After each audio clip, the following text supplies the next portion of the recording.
rumah pasti kenal sama Sobat Otan yang satu ini kan? Yang jawab kerbau, kebo, tedong, kabau. Semuanya Otan kasih nilai 100. Tapi kalian sudah pada tahu belum? Kalau kerbau ini lekat dengan berbagai kebudayaan di seluruh Indonesia loh. Sekarang ikut Otan keliling Indonesia yuk. Teman, kalau di Toraja, Sobat Otan ini ternyata menjadi bintang laga di arena. Kegiatan ini sering disebut dengan istilah Mapasilaga Tedong, yang artinya adu kerbau. Tradisi ini menjadi salah satu rangkaian upacara kematian masyarakat Toraja yang disebut Rambu Solo, dengan tujuan menghibur keluarga yang sedang berkabung. Terus kenapa Sobat Otan si kerbau yang dipilih ya? Bagi masyarakat adat Tanah Toraja, kerbau bukan hanya penanda tingkat kesejahteraan, tapi juga dipercaya sebagai lambang kekuatan untuk tunggangan arwah menuju surga. Tidak semua kerbau dapat diikutsertakan dalam tradisi Mapasilaga Tedong ini, teman. Selain kerbau bule, ada juga kerbau lumpur dan kerbau salepo, serta kerbau jenis lontong buke. Selamat datang di pasar kerbau terbesar di dunia, teman. Namanya Pasar Bolu. Pasar dengan luas lebih dari 2,5 hektar ini menjadi tempat bertemunya pembeli dan penjual kerbau di wilayah Toraja dan sekitarnya. Pasar ini hanya buka pada hari Selasa dan Sabtu saja. Sedikitnya lebih dari 500 ekor kerbau yang diperjualbelikan di sini. Bahkan sekarang Pasar Bolu sudah menjadi salah satu tujuan wisata. Banyak wisatawan datang kemari untuk melihat bentuk dan penampakan si Tedong Toraja yang tersohor sampai ke mancanegara. Jenis Tedong Toraja yang pertama adalah Tedong Saleko.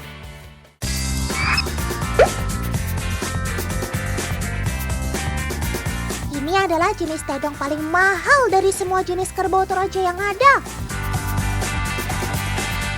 Harganya mencapai ratusan juta rupiah per ekornya. Lalu bagaimana cara membedakannya dengan jenis kerbau yang lain? Ciri-cirinya dapat terlihat dari warna kulitnya. Warna kulit Tedong Saleko adalah perpaduan antara warna dasar putih dengan belang hitam. Ciri lain adalah tanduknya yang berwarna kuning gading. Satu lagi yang juga menjadi penanda adalah bola mata yang berwarna putih. Namun, untuk menentukan harga, pembeli tidak hanya cukup dari tanda-tanda di atas. Kualitas Tedong Saleko juga ditentukan dari keberadaan pusar.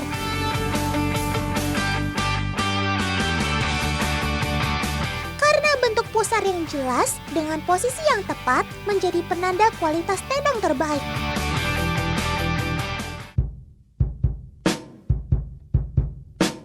Ngomong-ngomong soal warna yang unik, ada yang gak mau kalah nih sama Tedong bule Toraja.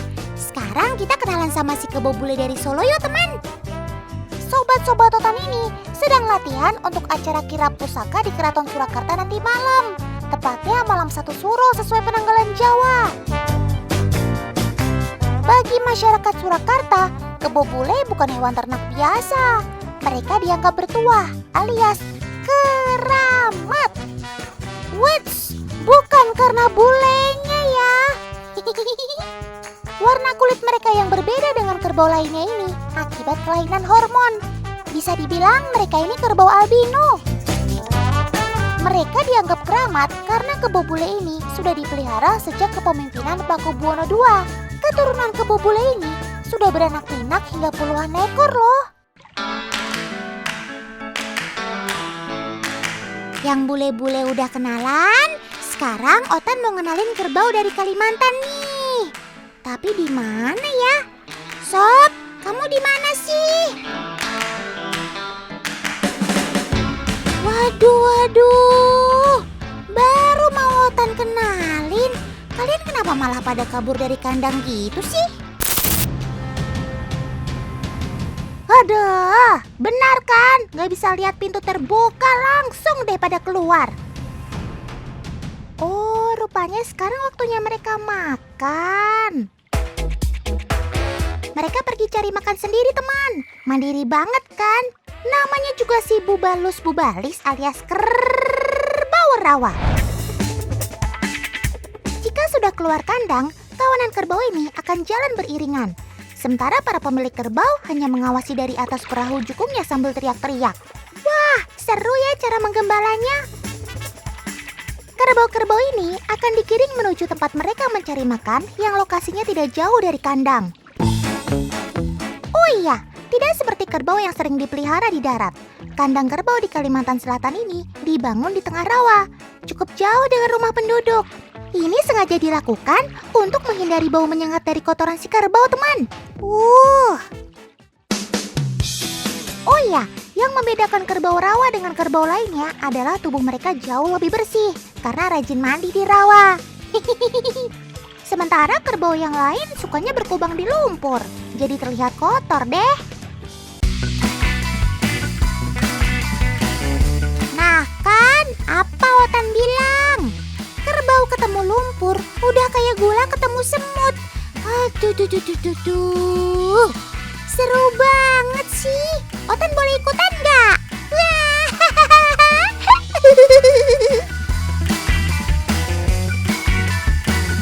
Berkubang di lumpur mampu menjaga kelembapan kulit kerbau, sehingga membuatnya nyaman. Para ilmuwan menyebutnya dengan istilah termoregulasi, yaitu pengaturan fisiologi tubuh terhadap produksi panas dan kehilangan panas sehingga suhu tubuh dapat dipertahankan secara konstan. Tujuan berkubang yang kedua adalah untuk melindungi diri dari gigitan serangga. Semakin tebal lumpur yang menempel, maka akan semakin bagus pertahanan si kerbau dari gigitan serangga. Nah, sudah kayak kostum anti peluru ya sob. Kalau sudah nyaman dengan salah satu kubangan, kerbau akan menandai tempat ini sebagai daerah kekuasaan. Caranya dengan menggosokkan badan untuk meninggalkan bau, atau dengan cara mengeluarkan kencing atau kotoran sebagai penanda. Tujuannya supaya tidak ada kerbau lain yang datang dan menggunakan tempat ini untuk berkubang. Iya, Otan tahu sekarang. Otan pergi deh. Otan main di tempat yang lain aja ya.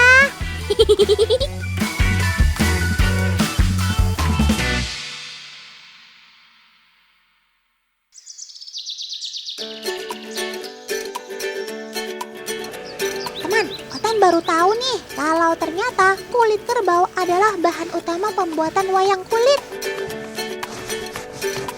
Dulu Otan kira wayang kulit dibuat dari kulit sapi. Tapi ternyata kulit kerbau lebih bagus karena lebih tebal dan tahan lembab. Setelah disabak atau dikerok bulunya, kulit kerbau ini kemudian dijemur.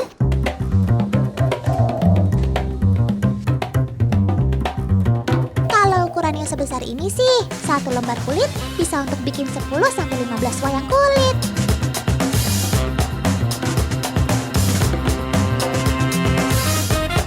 Sudah dijemur tadi, lalu dipotong kecil-kecil oleh perajin wayang. Kemudian baru digambar sketsa sang tokoh pewayangan. Lembaran yang sudah disketsa lantas ditatah atau dilubangi.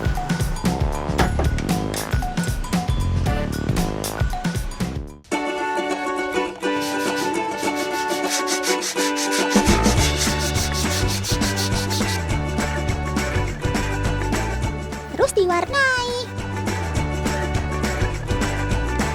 Mewarnainya dengan tinta khusus ya teman.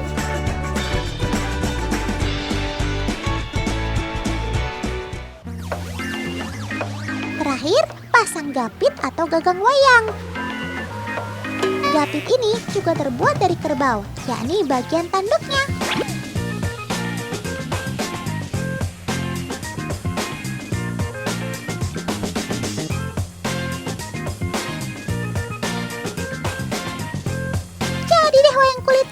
bagus kan?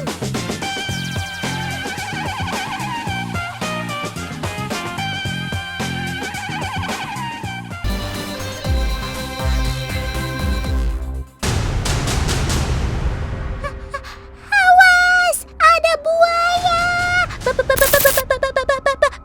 Bahaya! Mau kemana kamu, Sob? Jangan bilang mau berburu sobat Otan yang lainnya untuk kamu makan. Siap-siap kehilangan lagi deh, Otan. Bella, ini kan sobat jauh Otan. Kamu ada janjian sama si buaya yang tadi muncul? Atau jangan-jangan kamulah si buaya tadi? Oh my god, Otan terkecoh. Kirain beneran ada buaya berkeliaran. Ternyata itu kamu, Sob.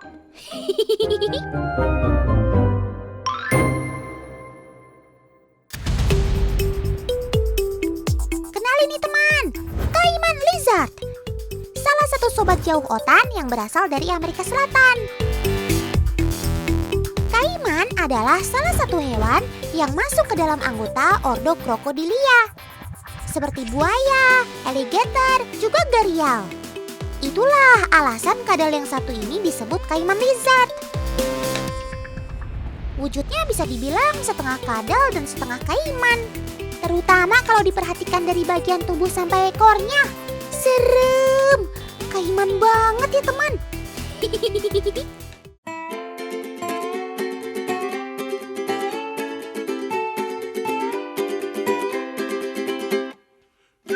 Habitat aslinya, Kaiman Lizard adalah hewan semi-akuatik.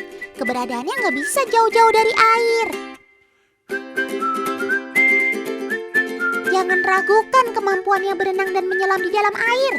Mirip banget dengan gaya berenang si Kaiman dan saudara-saudaranya. Walau kakinya tidak berselaput, bagian ekornya punya peran penting saat dia berenang dan menyelam di dalam air. Bisa dibilang bagian ekor kamu berfungsi menjadi motor penggerak kalau lagi nyelam begini ya, Sob. Keren. Udah, jangan kelamaan main airnya. Nanti kedinginan loh. Otan gak tanggung jawab kalau kamu masuk angin.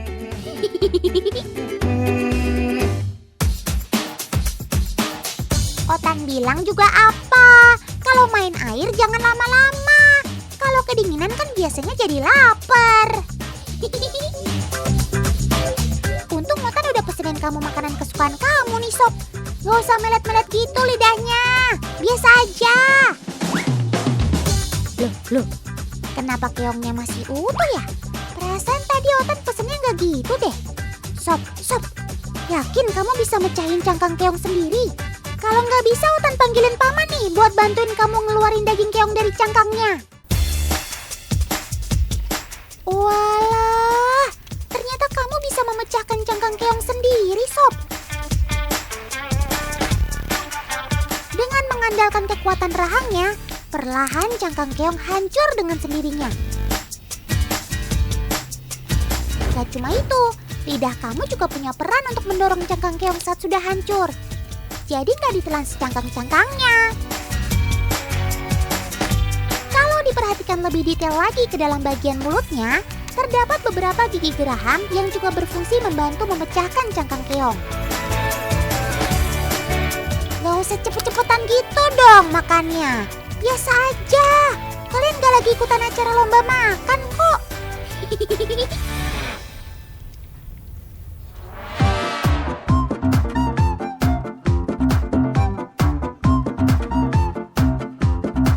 Ngomong-ngomong eksotik nih, Otan juga punya sobat yang gak kalah nyentrik dan langka. Ini dia, si Chinese Water Dragon. Loh, tapi... Hei paman, mau ngapain? Lepasin dia. Otan panggil petugas keamanan di sana loh kalau nggak dilepasin.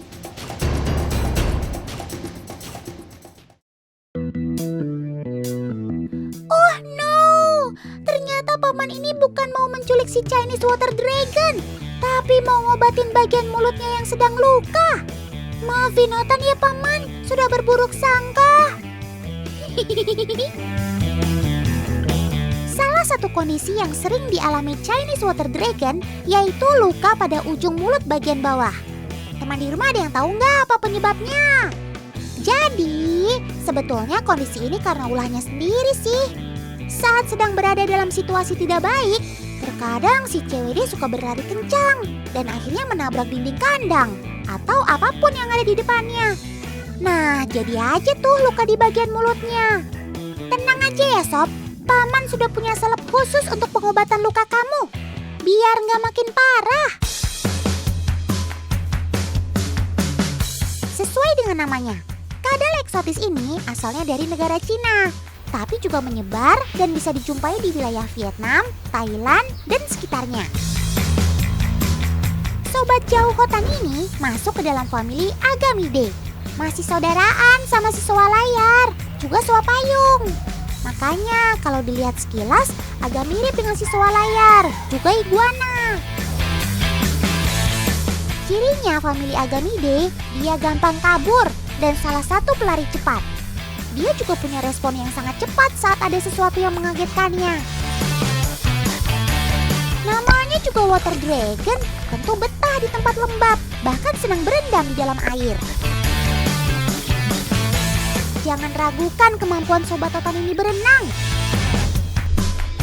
Tuh, cepet banget kan? Walau lebih sering di permukaan air, tapi kecepatannya nggak bisa diremehkan.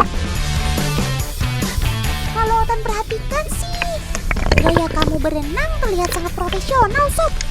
Bisa juga deh kayaknya ikut Olimpiade cabang renang.